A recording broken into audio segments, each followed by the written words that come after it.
red-hot pebbles in the waters of Sicily, the setting of an age-old confrontation, that of man and the sea. Where isolated rocks drop suddenly into the abyss, the most dangerous kind of fishing takes place: tuna trapping. The giant tuna swim across the Atlantic into the Mediterranean to spawn. They are caught by the hundreds in the huge spirals of netting.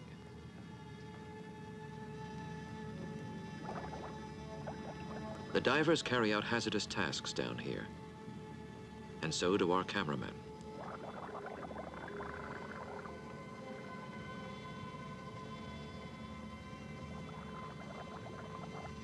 If these 300-pounders were to lunge against the net, they would break through it and escape.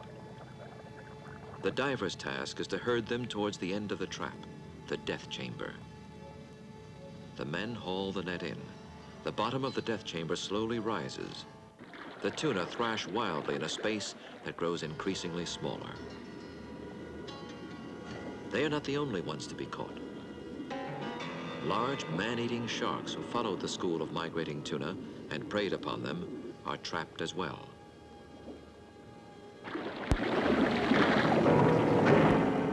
A deadly menace to divers and fishermen.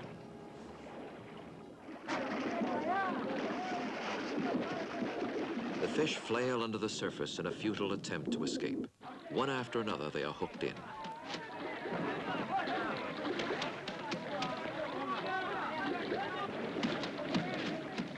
Beyond the flimsy barrier of netting, sharks again, attracted by the thrashing and slicks of blood in the water.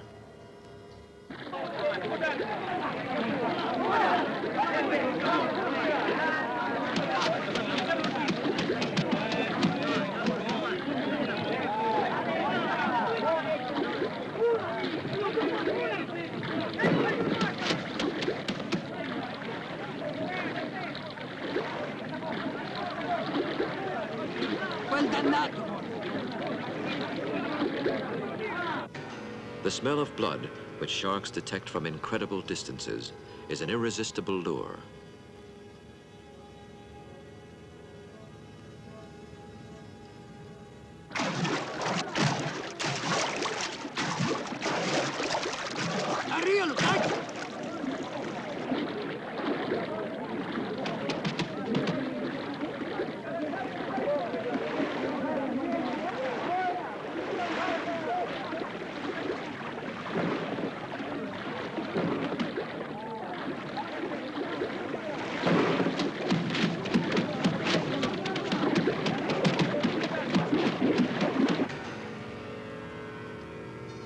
Hungrily, they roam the net in search of a gap to get at the fishermen, now waist deep in the water to hook the last of the catch.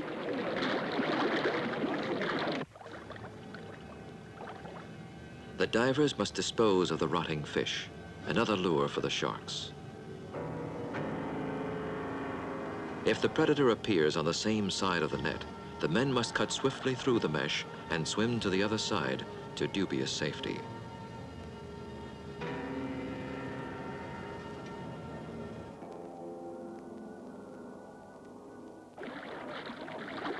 The gory catch is over.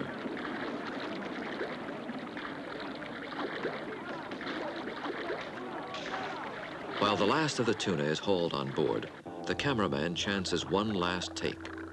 These lunged against the net and became ensnared. Immobilized, they will suffocate in minutes. But this gives an idea of what happens in those few minutes.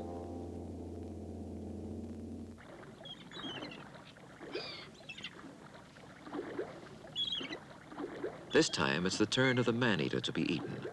Yet images like these... I was bitten by a big white pointer shark off Aldinga Reef.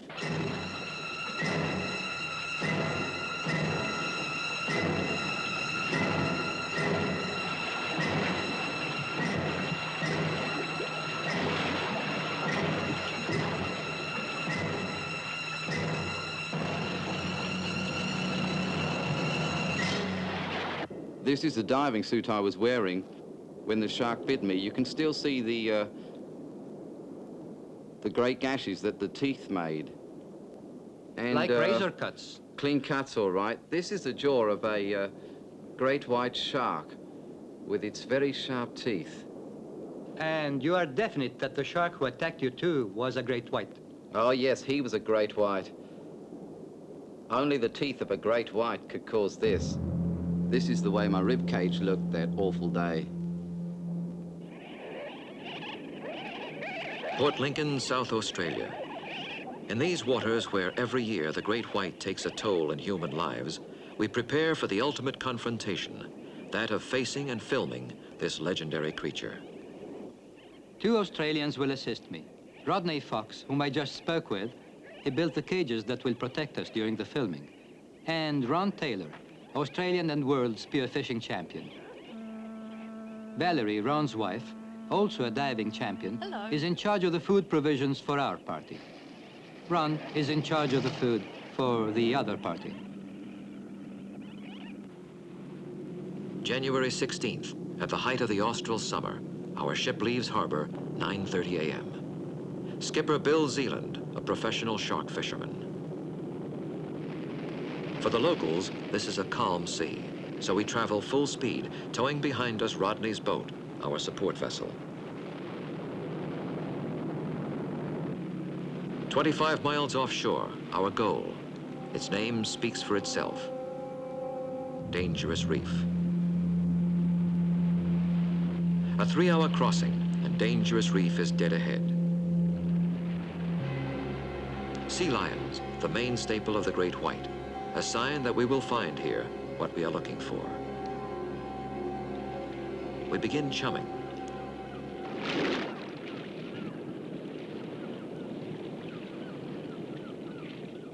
Horse meat, the most appropriate, Rodney says, and he knows.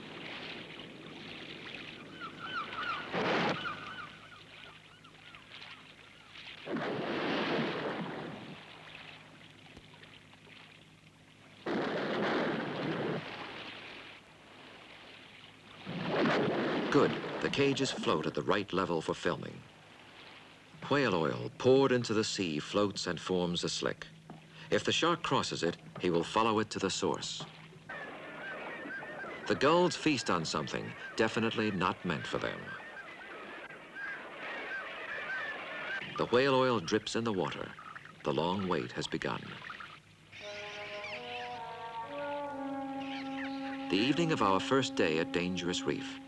We inspect our equipment with meticulous care, but our thoughts are elsewhere. What will tomorrow bring?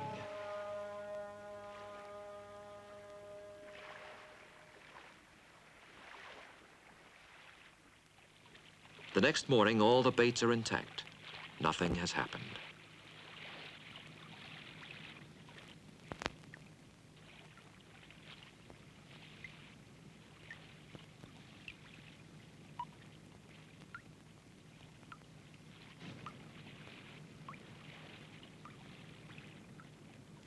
Here's the morning news. Today at 9:30 a.m., a deadly accident at Streaky Bay. An abalone diver attacked and killed by a great white. The accident took place while a television documentary was being filmed. Ready? He will hold the underwater camera. Clear? When you hear it rolling, go.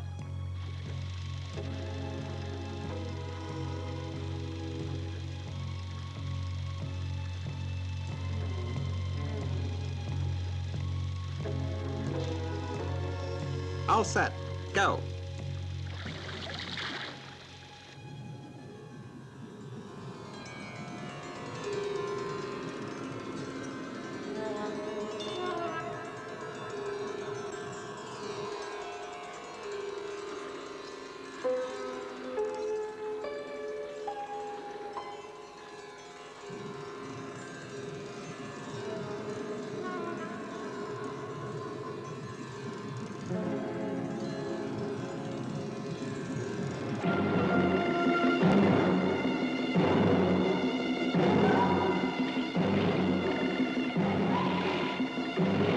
Shark! Oh my God!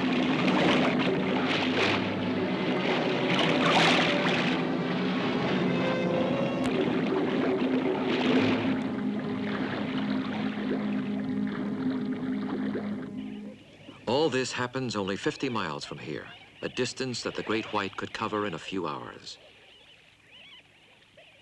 I've seen something. Come, quick. He's here, right under the boat.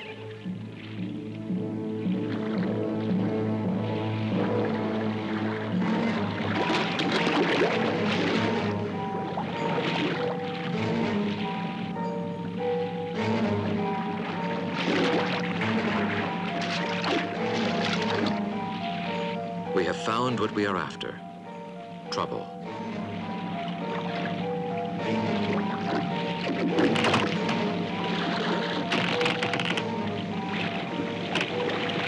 A sinister visiting card.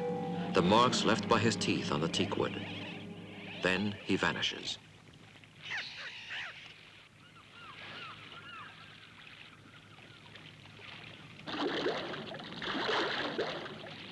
It's him again. He's here. Stay back, Valerie, back.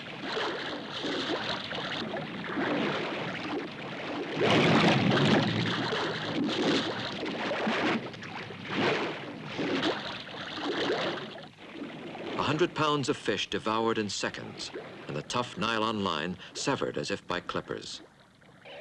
Then, another long wait.